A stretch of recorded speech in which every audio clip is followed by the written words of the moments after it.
There are invisible chains that bind your soul without you realizing it. Silent shadows that stand between you and your true spiritual nature. Perhaps you already feel this nameless weight, this hidden barrier that does not allow your essence to flourish in its fullness. Today, let's walk together through the wisdom of Rudolf Steiner and discover what these chains are that need to be eliminated in silence so that you can finally free yourself. It is not a noisy or theatrical process, but a subtle, steady, and profound transformation that takes place within the heart. Each of these revelations works as a key capable of opening forgotten doors of your soul, leading you to the encounter with your authentic self.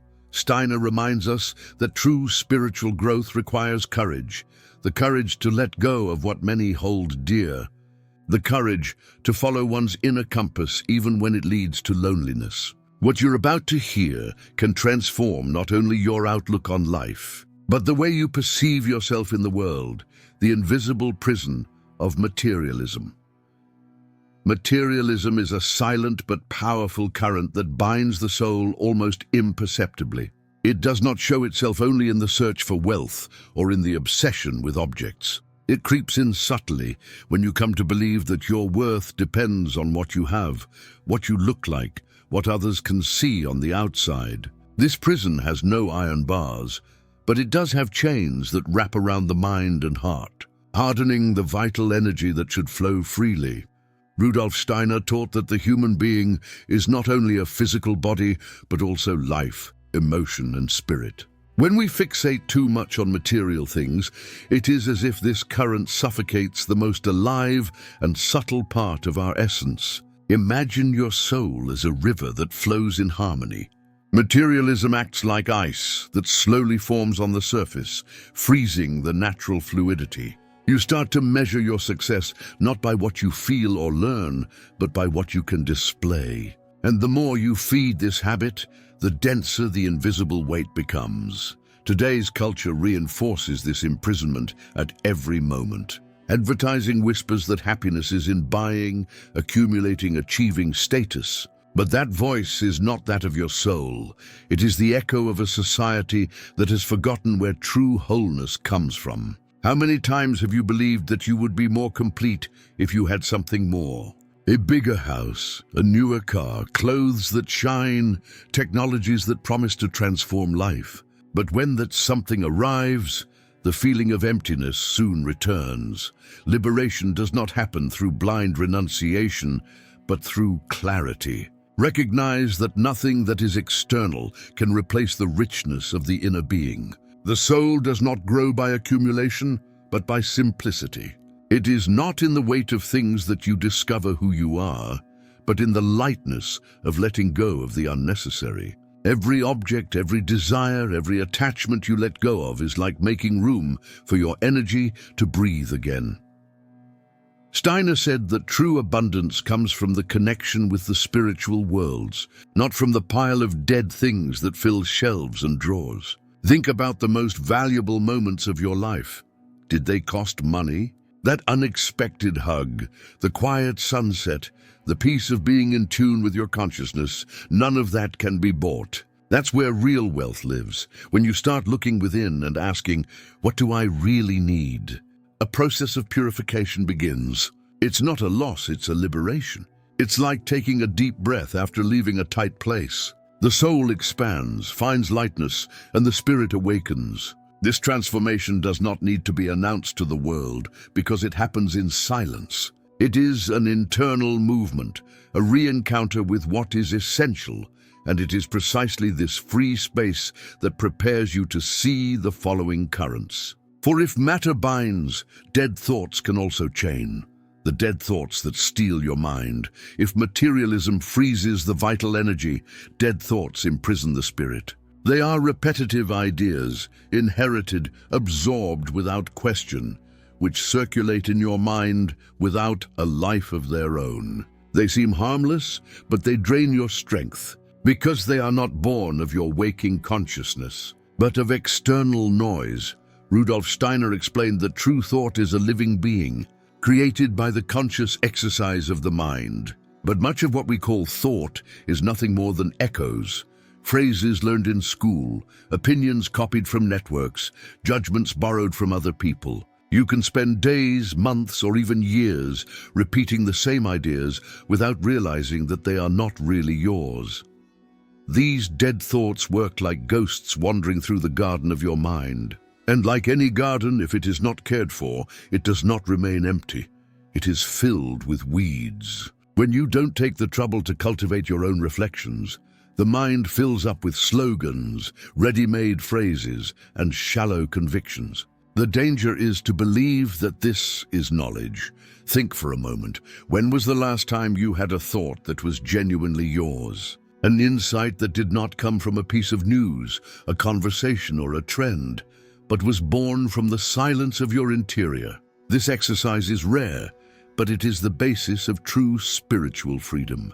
The mind occupied by dead thoughts cannot generate a living will. It is like a cluttered river. The water exists, but it does not flow. For this reason, Steiner spoke about the importance of hygiene of thoughts, to observe what enters, to perceive what is repeated without meaning, to consciously choose what deserves to remain. This practice does not require forced effort, but presence. Whenever you notice an automatic thought, ask, does this really come from me? Or is it just something I've heard and never questioned? This act alone opens space for new and living ideas to be born. To free oneself from dead thoughts is to recover the creative power of the mind. It does not mean rejecting all external knowledge, but learning to transform it, digest it, give it new life. Just as the body transforms food into energy, the soul transforms information into wisdom. But if you just accumulate without processing, the mind becomes heavy and lethargic. Liberation begins in silence. The instant you stop repeating and start creating, your consciousness lights up. It is at this point that you realize that thinking is a spiritual act, a bridge between the human and the divine.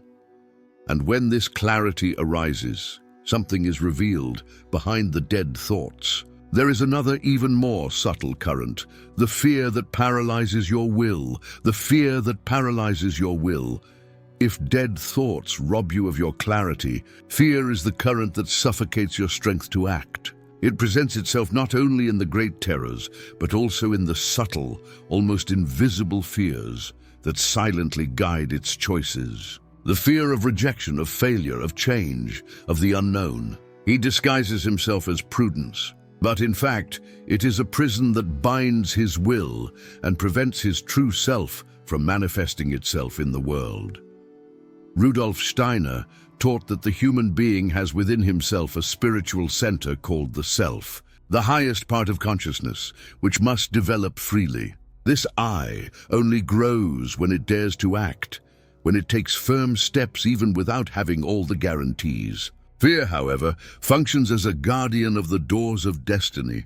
He whispers that it is better not to try, not to risk, not to follow the inner impulse. Thus many dreams and potentials die before they are even born. Think about how many paths you have stopped following for fear of what could happen. How many words did he not say for fear of the reaction? How many opportunities were discarded because uncertainty seemed greater than hope? This is the silent power of fear. It does not destroy by screaming, but by whispering within the mind until you yourself are paralyzed. In the spiritual view, fear is more than an emotion. It is an energetic barrier. It diminishes vitality, narrows perception, closes the doors to the new.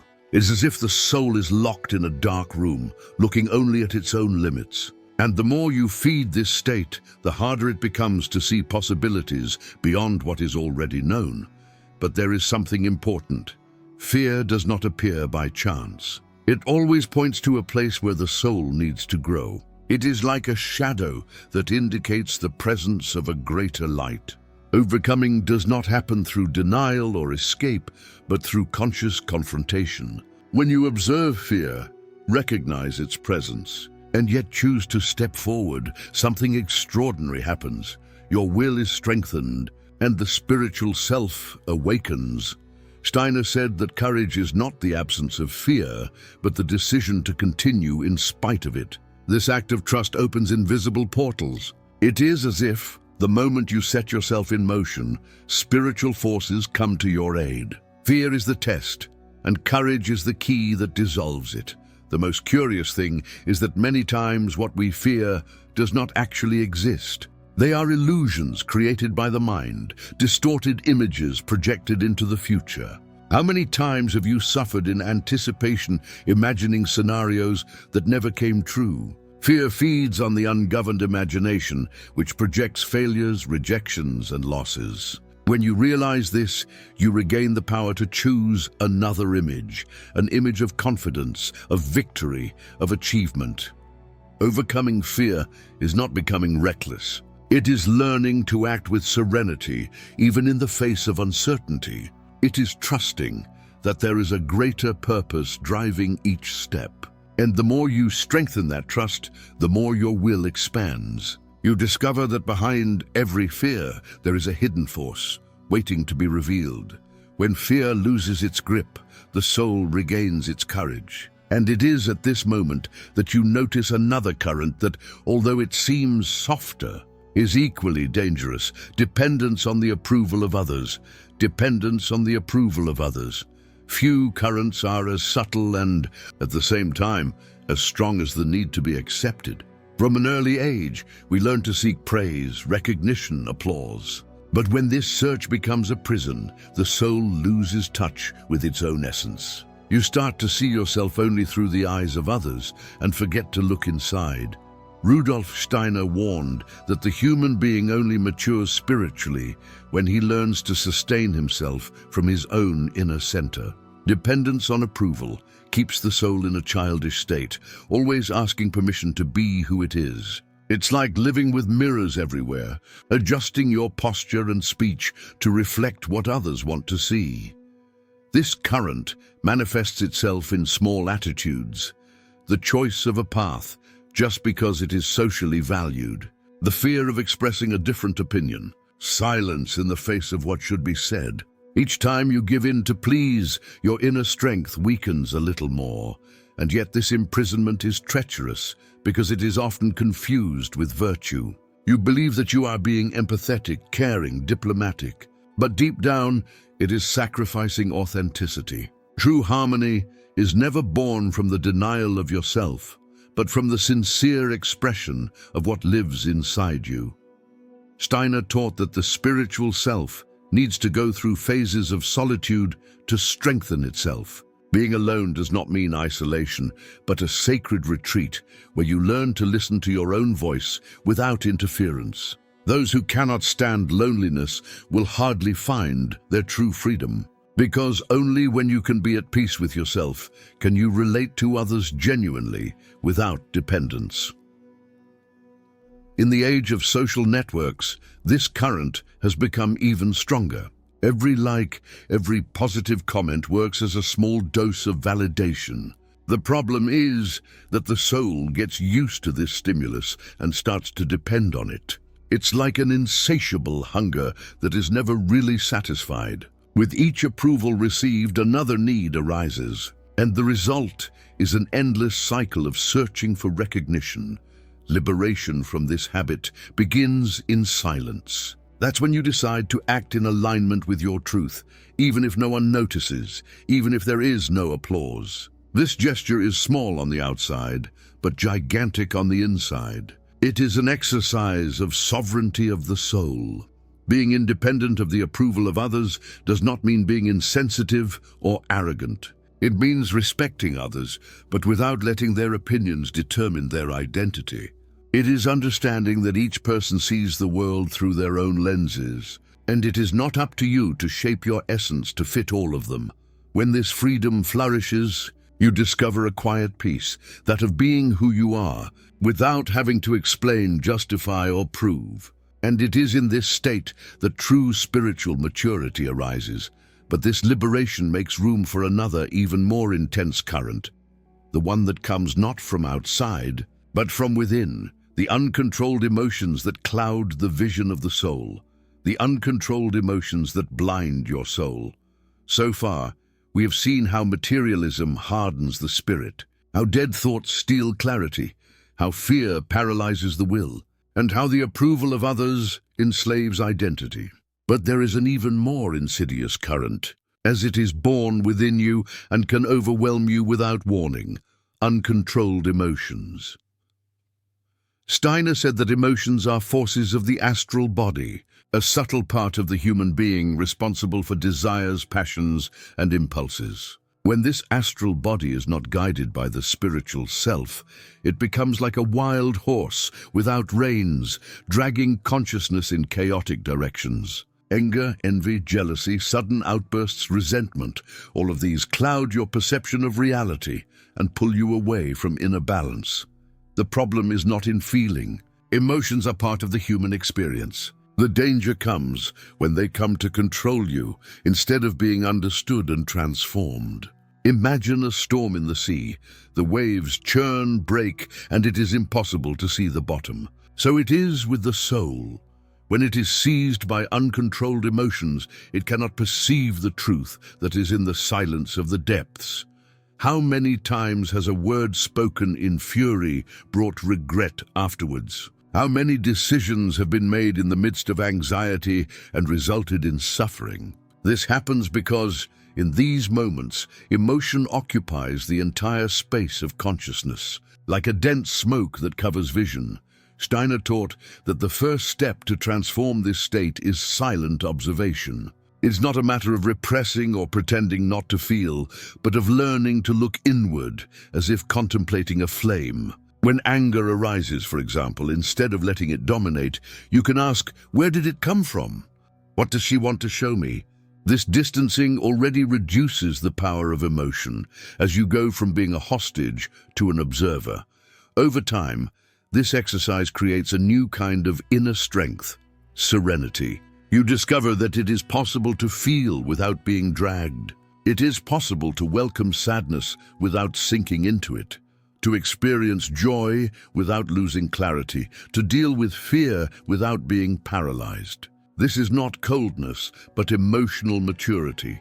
In the spiritual life, this practice is essential, because as long as the heart is in constant turmoil, it is impossible to hear the subtle voices of the spirit. Wisdom speaks softly, but the screams of uncontrolled emotions drown out this call. Liberation happens in silence. You don't have to prove to anyone that you're at peace. It is enough to cultivate day after day this attitude of presence. Gradually, he discovers that emotions cease to be enemies and become allies. Anger, when transformed, can turn into courage.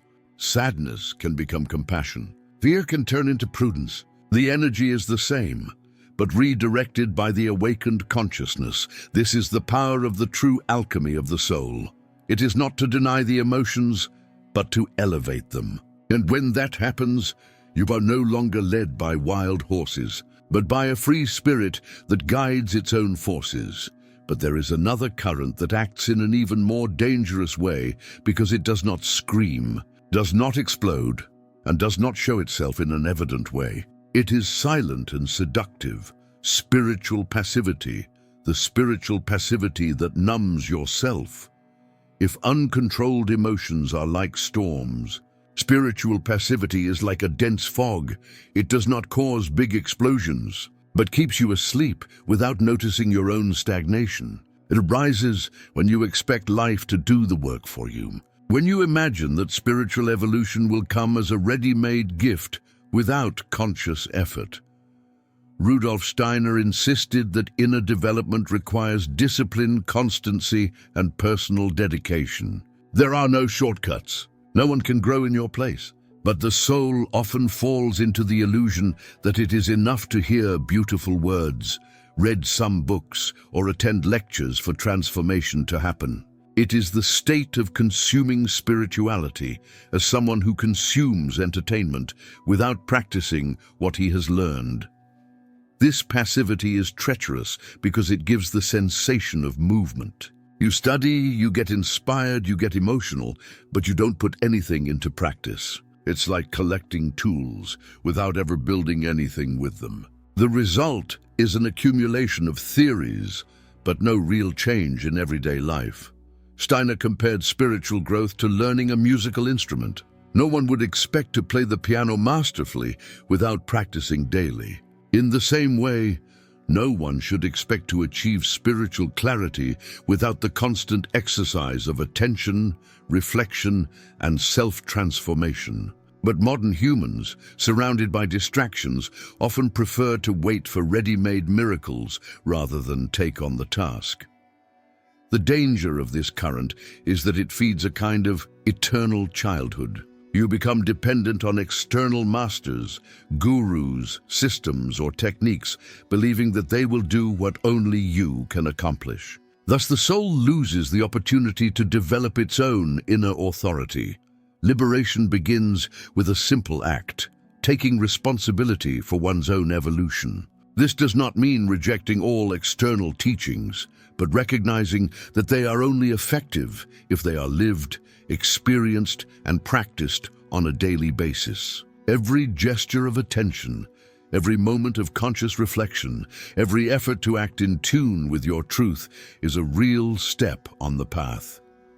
The transformation doesn't happen suddenly, but as a daily cultivation. It is in the silence of practice, without grandiose announcements, that the soul awakens. By exchanging passivity for conscious action, you find that the spirit responds. Subtle forces begin to manifest, bringing clarity, energy, and courage.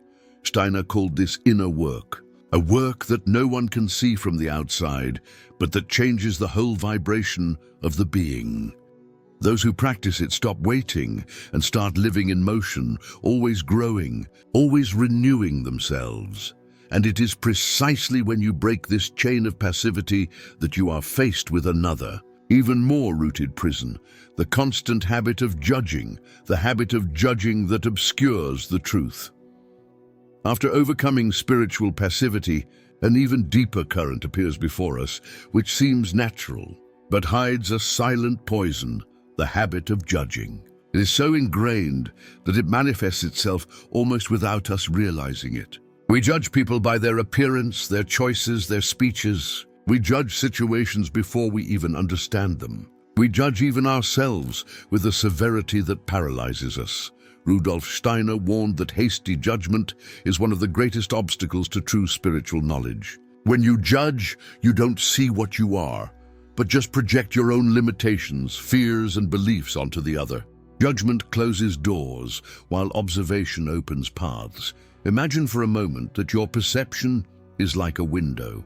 Each trial works like a speck of dust on the glass. You can even see something, but always distorted. The problem is that these stains accumulate, and over time, you no longer see reality, but only the reflection of your own prejudices.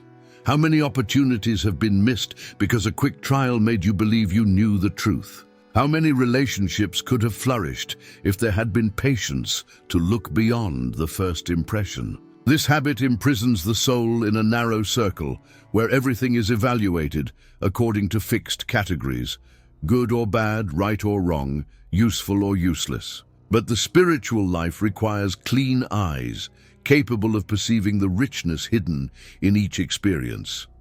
Steiner proposed a simple but transformative exercise, observing without judging.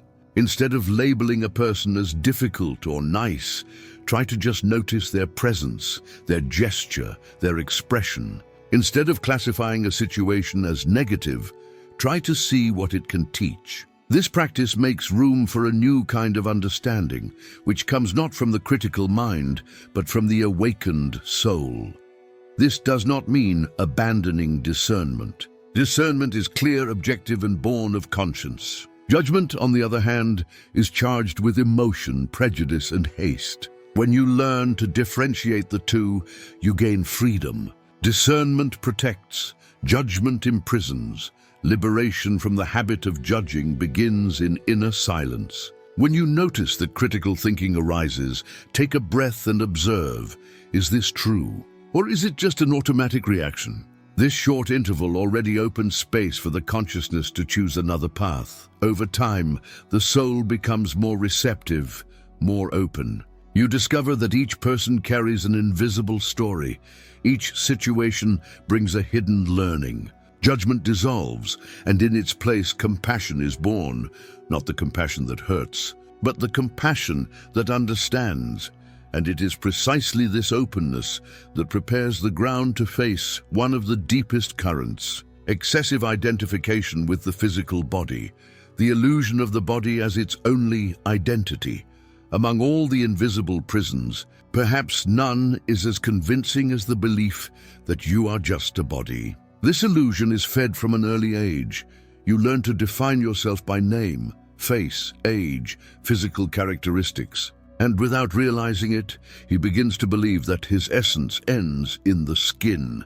Steiner taught that the human being is much broader. In addition to the physical body, we have the etheric body, the astral body, and the spiritual self. The physical body is only the densest part, the temporary vehicle for earthly experience. But when consciousness is fixed on it as if it were the totality, a life is born limited by the fear of disease, old age, and death. This identification generates constant anxiety. You start to measure your value by appearance, strength, performance. He lives in search of prolonging physical pleasure and avoiding any sign of fragility. But behind this race is the denial of something inevitable. The body is fleeting. The spirit does not. How many times have you been excessively concerned with your image in front of others? How many hours have been spent trying to mold the body to external standards, forgetting that true beauty comes from the brightness of the soul? When the body becomes the absolute center, life loses depth. You become hostage to something that sooner or later will change. But liberation happens when you change perspective. Instead of seeing the body as your identity, you start to see it as an instrument, a sacred temple that houses the essence, but is not the essence itself. He must be cared for, yes, with respect and gratitude, but not idolized. Steiner recalled that this change in perception dissolves the fear of death. For when you know that it is not just matter, you understand that consciousness continues beyond the body. This certainty brings serenity, strength, and freedom. You start to live without despair, enjoying each experience as part of a greater path. This liberation does not mean despising the body, but putting it in its place, a tool at the service of the spirit. When this understanding blossoms, you open yourself up to a more balanced life. The preoccupation with appearance loses importance, and in its place arises the desire to cultivate inner light. And it is precisely when you break this illusion that another current is revealed: the insatiable thirst for external stimuli, which robs the soul of its sensitivity. Along this journey, we have gone through 10 invisible currents that silently imprison the soul: materialism that hardens the spirit, dead thoughts that paralyze the mind, fear that steals the will, the incessant search for approval, uncontrolled emotions, spiritual passivity, the habit of judging, the illusion of the body as identity, the thirst for external stimuli, and resistance to transformation. They all look different, but deep down they are born from the same root: the forgetfulness of who we really are. When consciousness is lost in matter, noise, opinions, and habits, the spiritual self falls asleep. And a human being who forgets his essence becomes vulnerable, living as a shadow of himself. But Steiner reminds us of something essential. These chains are not eternal sentences. They are invitations to awaken. Each time you recognize one of them and choose to let go, a space of light opens up within you. It is in this space that true spiritual strength flourishes, not as a power of domination, but as serenity, clarity, and the courage to live in line with your purpose. Liberation happens in silence. You don't have to announce to the world that you've changed. Others will notice by your presence, by the calmness in your eyes, by the firmness in your choices. You will no longer be a hostage to what you hold, but a guardian of your own inner freedom. And perhaps this is the greatest lesson. When a human being wakes up, he does not wake up alone. Your silent transformation becomes a flame that lights the path of many others. Ask yourself then, which of these chains still binds my soul? And have the courage to take the first step. For a conscious movement is enough to start an inner revolution. The real victory is not over the external world, but over the chains that prevent you from being who you already are in essence, a free spirit.